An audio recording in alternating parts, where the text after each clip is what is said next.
Hi everyone, welcome back to another episode of How Logical. Today, I'm back in order to guide you through how to fix a bug on Snapchat. Keep watching the video till the end to learn how, and don't forget to subscribe to our channel by hitting that subscribe button. Also press the notification bell icon so that you'll never miss another upcoming update from us. As a daily user for Snapchat, you might have noticed some kind of a bug on your Snapchat application which is not allowing you to use your application properly. In that case, there are some fixes you can try out. The first thing to do is to make sure that your application is up to date. Tap open your Play Store and go to the search box at the top. Search for Snapchat by typing it in the box and make your search. If you see an open button popping up right next to Snapchat app, it means your application is up to date. If you see an update button instead, tap update and get updated to the latest version of Snapchat. Sometimes, because of the outdated version of Snapchat, there might be some bugs in it which is bothering you during your Snapchat operations.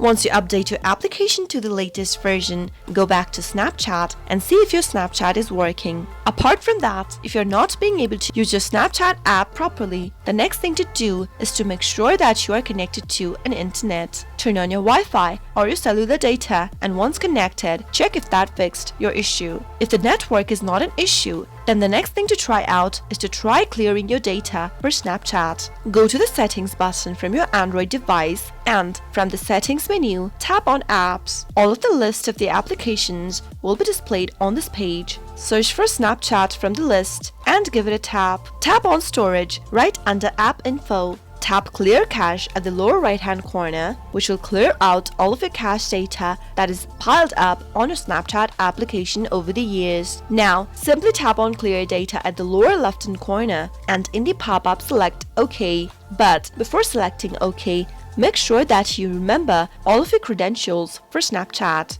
since you'll be wiping out all of its data permanently, including file settings, databases, etc. Once tapping on OK, you'll need to go back to your Snapchat app, sign in with your credential, and check if that fixed your issue. If nothing else works out, simply uninstall your Snapchat application by pressing hold to it and tapping on uninstall from the pop-up. Tap on the OK button to uninstall your application, and once you do that, reinstall it back and you should be able to use the application just fine. Those were some of the fixes that you could try out if you have a bug on your Snapchat and you were trying to fix it. I hope the tutorial was helpful to you. If it was, go ahead and give us a thumbs up. I'll be back soon with more tutorial videos like this. Thanks for watching.